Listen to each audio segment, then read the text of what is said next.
are recording the interview of Daniel H. Lephart Jr.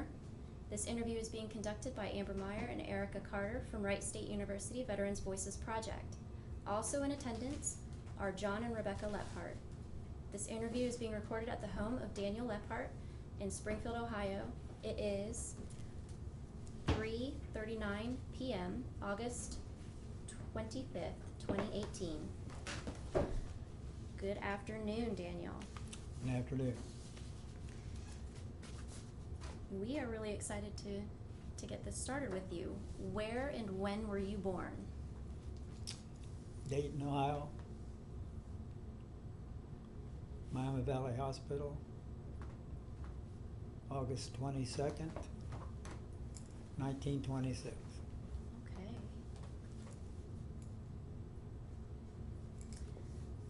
Who were your parents and what were their occupations? My mother's name was Dorothy. Mm-hmm.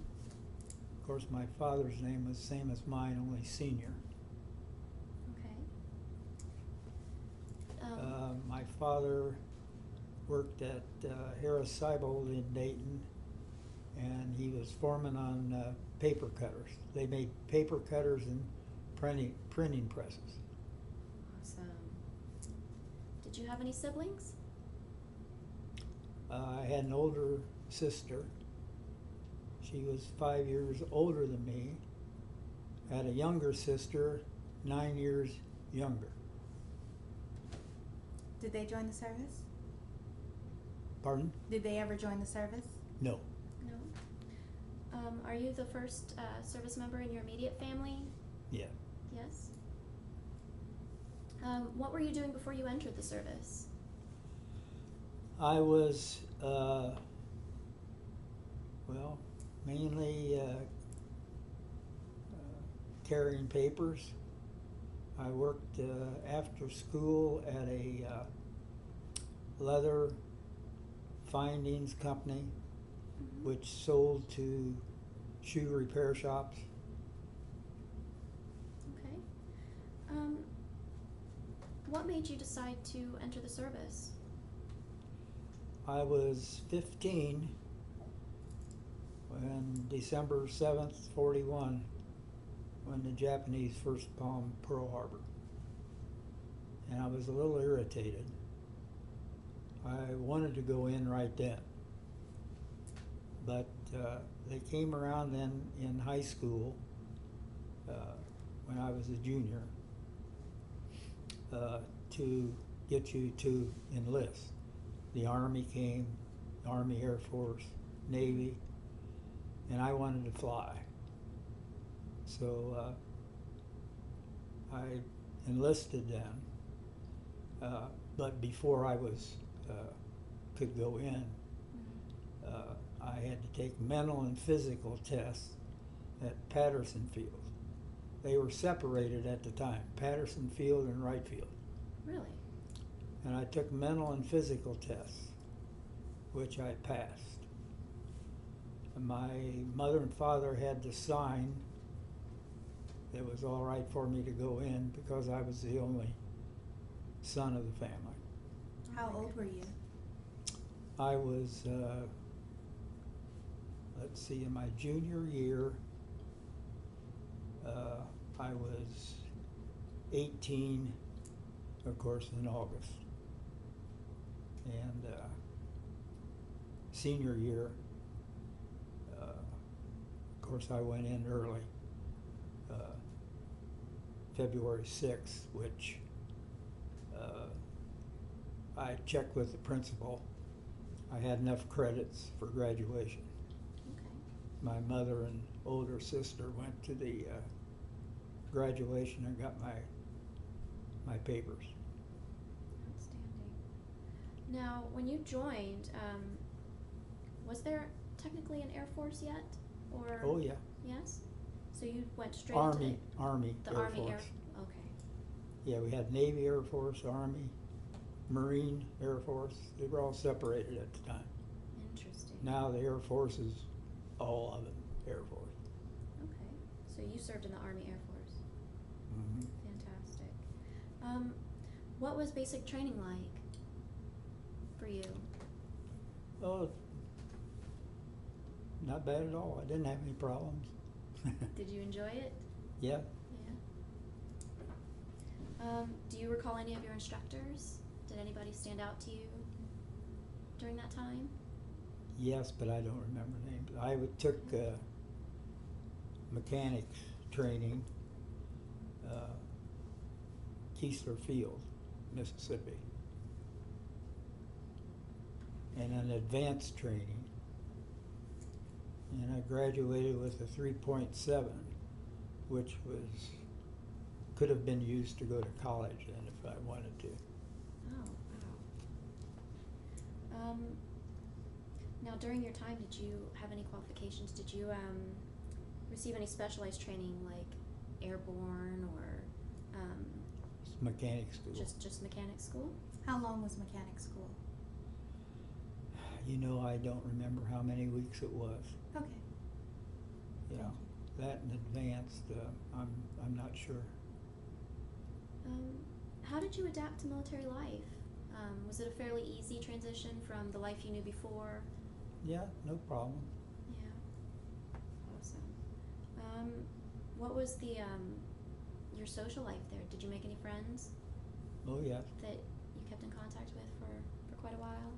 Well, it was not very long we were in contact with each other, but Okay. yeah. All right.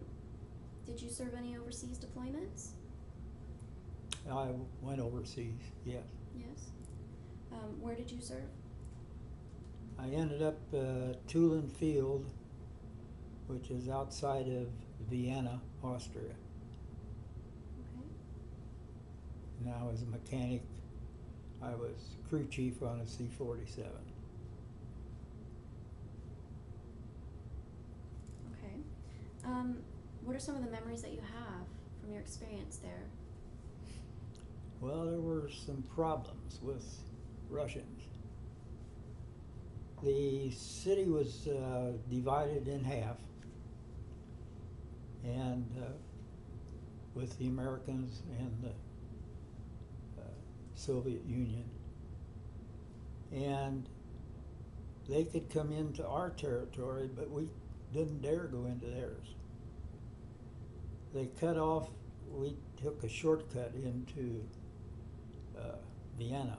Mm-hmm. They cut that off, and we had to take a circle around the mountains, which that was about 20 or 25 miles, which it was a lot shorter before. And on one occasion I was in my plane and I had the radio on, and one of our planes had just taken off, and I heard "Mayday, Mayday, we're being shot at." And there were two Russian P-39 Lend-Lease from America. Our plane was landing and they were shooting at it, two of them on each side. And they were shooting at the tower. Nobody was hurt, and of course the general at our place called right away, "What the heck is going on? Why were your planes shooting at us?" They tried to say we were in their territory. Our plane had just taken off. It had no time to get into their territory. Wow. So it was just an excuse. One other time I was in the plane and I heard a big boom. Now what the heck? And our MPs took off in the Jeeps. They came back, one came to my plane. I said, "What the heck was that?" And I said, "Oh, those ex-Russians were fishing. They threw dynamite in the Danube and blew fish out." Wow. Wonderful. Wow. So that must have been really nerve-wracking to have to deal with Yes. on a frequent basis. So you did have some hairy situations. Did you witness any combat while you were over there? No, it was over with. It was over with? I Just was a beside- replacement for the guys that had been there. How many years did you stay in Austria? Let's see, I was in 2 years. See, it was probably, I don't know, a year and a half or something like that. I was in Austria. Okay. Can you walk us through what an average day would have been like for you? Well, you'd get up for breakfast early in the morning, Oh, dark 30? and yeah, then you had to, they would call your names, see if you were there. So then you went to breakfast, and then right after that you signed in at the field that you were there to take care of your plane. And that was about it for the day. On the weekend, you could go into Vienna. They had a building there that was for us especially. And they had an orchestra, and you could dance and all that. And that was the weekend.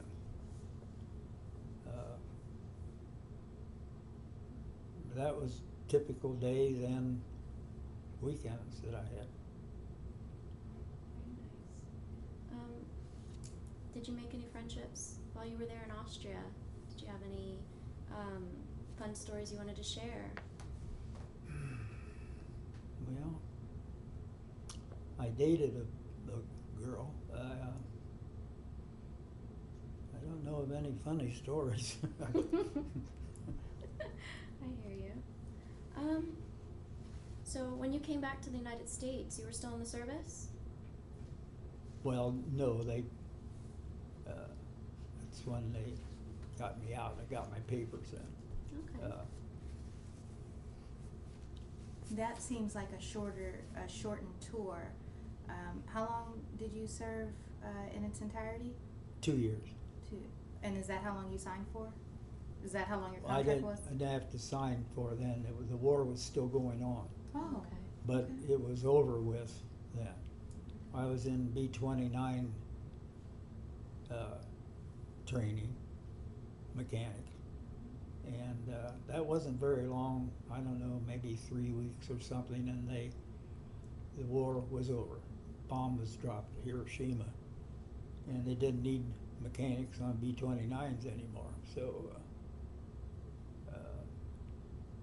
I was here in the States, and then that's when I was shipped to New York, and then to France. Le Havre is where we landed, and then went from there to Paris.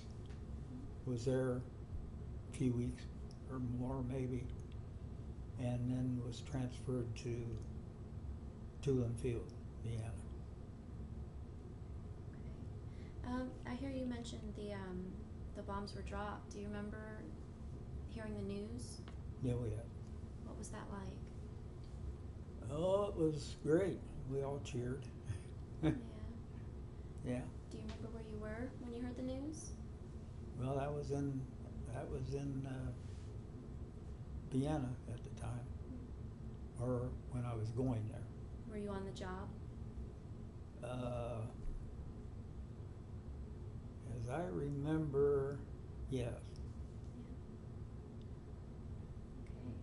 How did you stay in touch with your friends and family back in Dayton? Letters. I wrote letters to my friends, girlfriends, boys. Got, of course, answers from them, my family, my mother and father. And I would put in the letters things to my sisters, and that's how we corresponded. How did they feel about you being in the war? I don't think mother and father was too happy about it, but they knew I insisted. So they let it go at that. You had a strong sense of patriotism Yeah. at a very early age. Was there something in particular that drove you to that? Well, the bombing of, Pearl Harbor? well, maybe before that I was interested in flying because I made model airplanes and all that kind of stuff. Very nice. So, what did you feel when you had to leave, when you had to come back? Were you excited to get back to civilian life, or? Yes, I could have stayed. If I would have, of course I wanted to fly, is what I taxied the C-47 all over the place, but that wasn't like flying it. And after I left, they gave the crew chiefs flying lessons. And see, I was married February 26th of '49, and my wife and I bought our first house in 1950. That's when my oldest son Dan over here was born. And so it was there was a lot going on,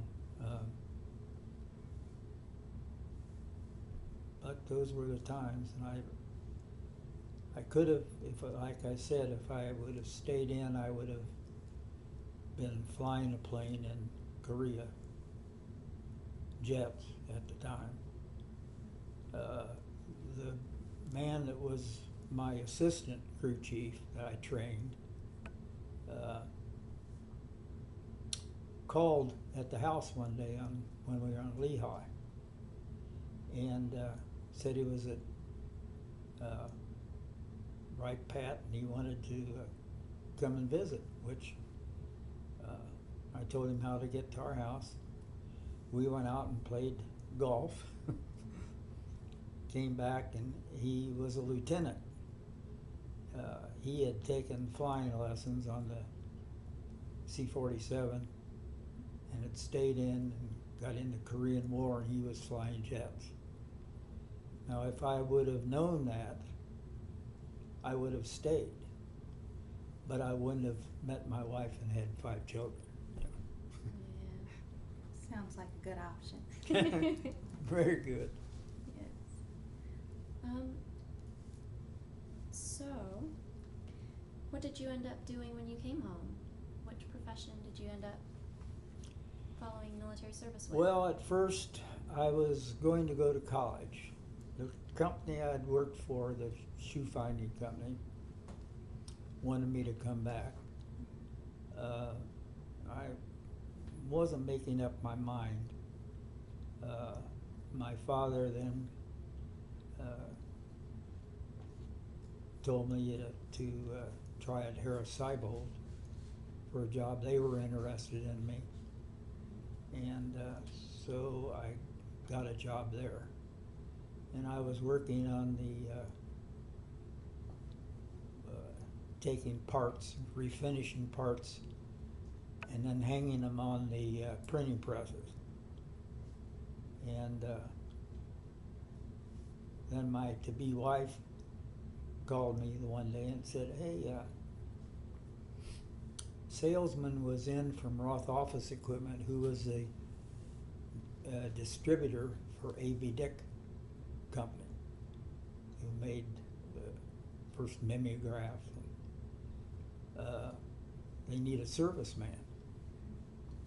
And I didn't like working indoors, you know, I wanted to be out.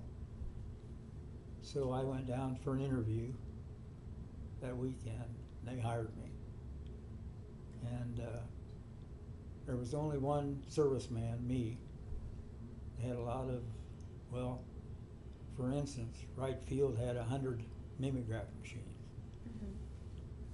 So I went in there at one time and was showing the men what I did to repair and all that. and they asked if they could send a man to Chicago, which is the headquarters, so that he could tell the people that were running the machines what to do and service them. Okay. Which A.B. Dick took him and gave him the training, and so I didn't have to call on them anymore. But that was in 1940, oh golly. That was 1947 Wow. when I got that job. And then we were married in 49. And I was made a salesman in 51. Just for us youngsters, what's a mimeograph? I knew you didn't know. I couldn't tell. Well, Albert Blake Dick was he was an owner, what was he in, lumber business? And he'd have to write everything. Guys, I got all these things to do, there should be a different way. So he went to Edison and told him, so they came out with the first mimeograph, which was a box. Okay. And it had a roller, like a paint roller, and they put down well, that was a stencil, I guess, first stencil, and they'd roll it over and make the copies. That was the first one. Then they came up with a hand model that you cranked. And it was an open cylinder and you'd brush the ink in it. Okay. Then they came out with an automatic inking of the cylinder. So they were the first ones to come out with mimeograph. Okay. Very cool. For working with the military in Wright again, how did that feel? For doing what? You worked with the military again? No, No? no, Okay. no, I didn't do that. No, when I came home, I said I got a job finally then at Harris Cycle, and then I was doing other things, you know. Okay. I didn't work at the field anymore. Okay. They were overloaded with mechanics. Oh, okay, I see. You had how many children? 5. 5. 3 boys, 2 girls. My goodness. So of those 5 children, did any of them end up serving in the military? No. No? Okay. Have you kept in touch with anybody that you served with? No, not for a long time. Not for a long time? At one time, they had a meeting of people from Tulin Field, like I told you, outside of Vienna. And they'd always send an invitation. And the one year they were coming to Dayton. And so my wife and I went to that meeting. That was across from the Carillon in Dayton, Marriott Motel. The only one there that I knew was the man that was in the tower. Okay. And he had still worked there. Some of the ones that came after me had married, and some lived there, but brought their wives, some brought their wives back. But he was the only one that I knew, so there wasn't any of my old group in that meeting. It sounds like it was a nice meeting. What are some of the life lessons that you would say you learned from military service?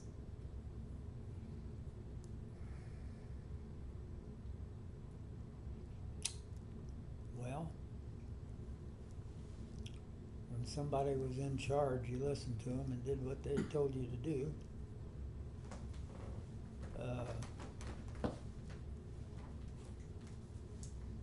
There were other things, but I can't come up with them right now. But it was good training. How has your military service impacted your feelings about war and the military in general? You are very patriotic. Well, I didn't like war, of course. No way.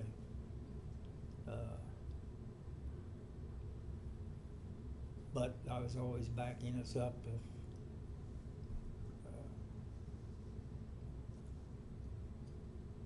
I would have probably gone back in the Korean War if they'd have called me, but they didn't. So. Did any of your children join the military? No. Okay. Is there anything that you would like to say to the future generations who might be considering joining the military?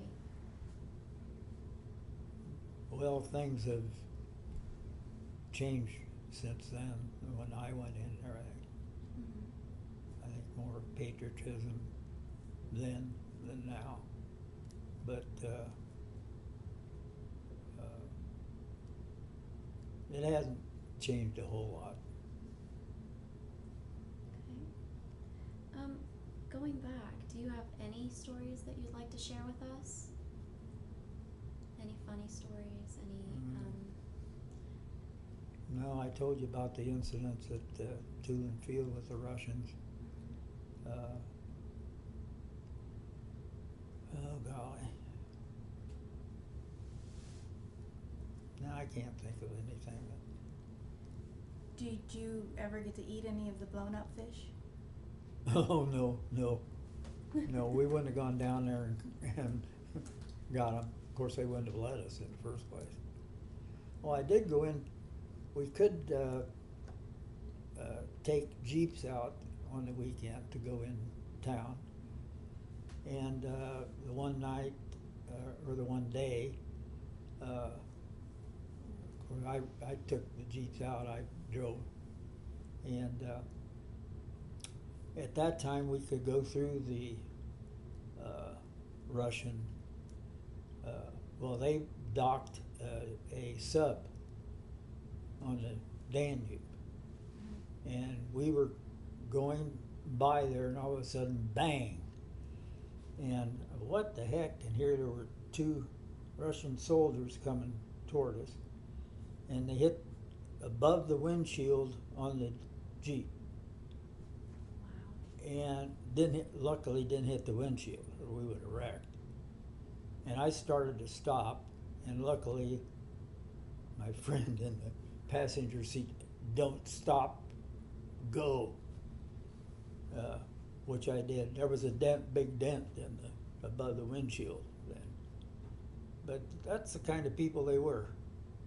So you had They frequent were contact with Russians. Terrible. The one day we decided to go hunting, so we went and checked out rifles. And we were going in this one field, and I looked ahead of us, and here was a civilian walking with a Russian.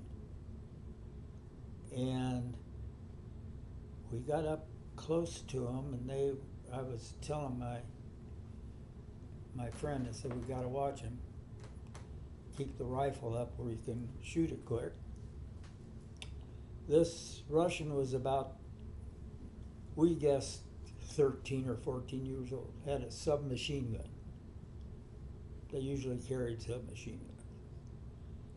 So I told my friend, I said, "Now when they go past us, you walk ahead. I'm going to turn with my back to yours and keep my gun up in case something happens," which we did. Luckily, nothing happened. So. What kind of weapon did you carry a weapon on you at all times? No. No, so you had to go and check one out. Yeah. And what other weapons did they have at that time? Just rifles? Did you guys have any submachine What? guns? No. They had a machine gun for the Air Force, which I trained on that, and their pistol was a .45 automatic, and the rifle was a .30 caliber. And we trained on all those in training before we went and got certain jobs. Okay. Well, it's very interesting. It sounds like you had a lot of contact with the Russians Yeah, while you were there. yeah. Did any of them play nicely? No.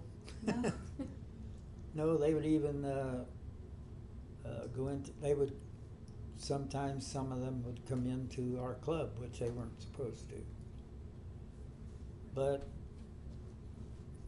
people that were running the club, and we didn't carry any arms, they did.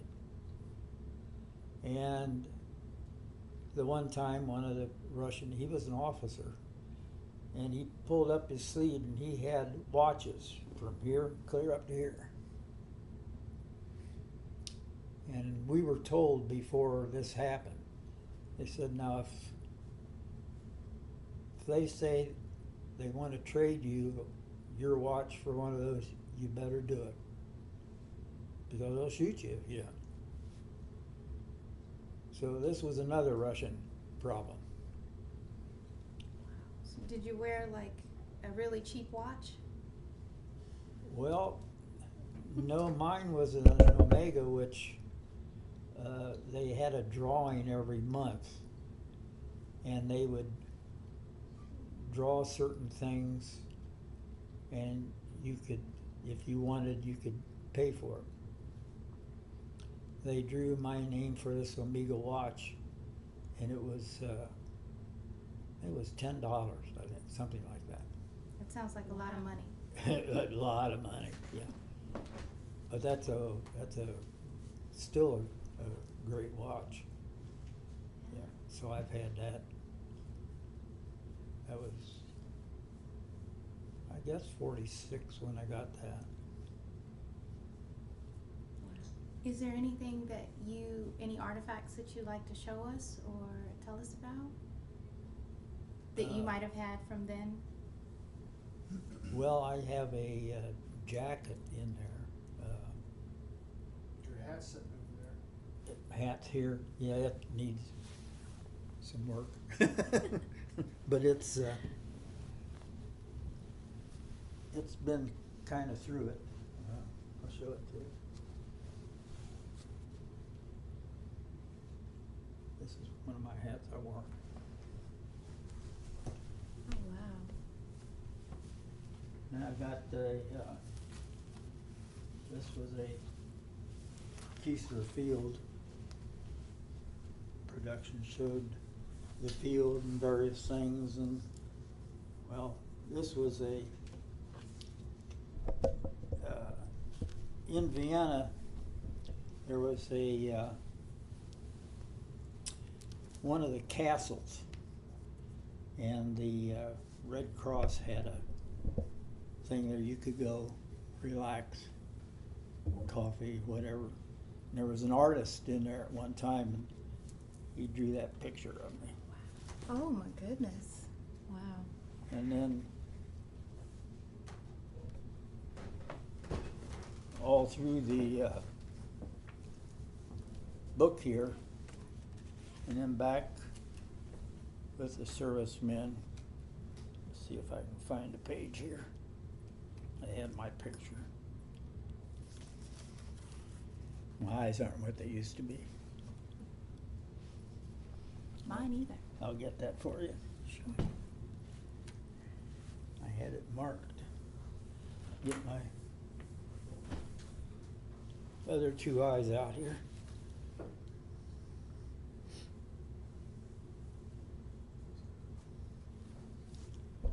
Let's see here.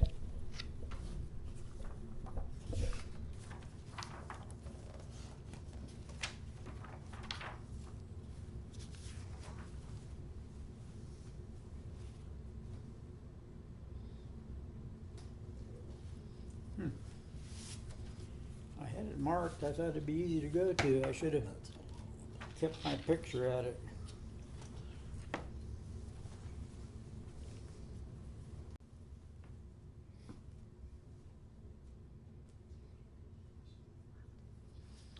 It has to be back here. These were alphabetical.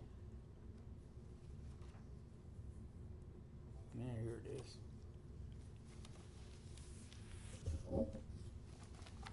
Right here at the bottom. I got it marked. That was me.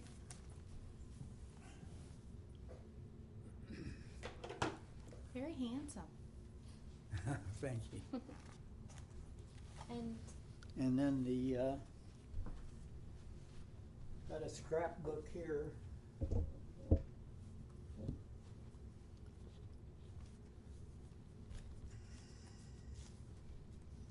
Well, this showed when I, out of high school, and they put the men that were going into the service, got my picture there. And then I marked these. This was a trip from New York and to. Sir, have a seat. Those are pictures I took. You can leaf through there and they'll show various things of when I was in the service and everything.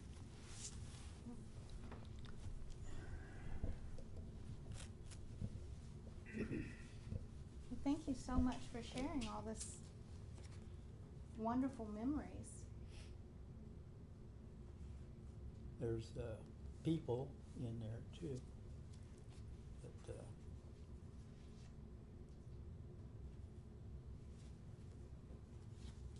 We'll take some pictures and we'll put it in your file. okay, Okay. keep going back there. You'll see what I got marked there. Buildings and streets in Vienna. Okay. So these were buildings and streets that I took pictures of in Vienna. Actual pictures. What kind of camera did you have? I had a German Leica, which you know is a very important camera, but it was, or no, Russian, pardon me. German was the good one. This was a 35 millimeter. And I'd take pictures, and they had a dark room in the billets where we stayed, down in the basement. So you could take your film when the pictures were all taken and develop. So I did all that. And that's the results of it. that's outstanding. It's really neat. Is there anything that you feel that we haven't discussed or that you would like to add to our interview? Nothing I can think of right now. You covered everything, I think. Okay. Well, this concludes the interview of Daniel Lephart. Thank you, sir, for your service, and thank you for your time today. Thank you very much.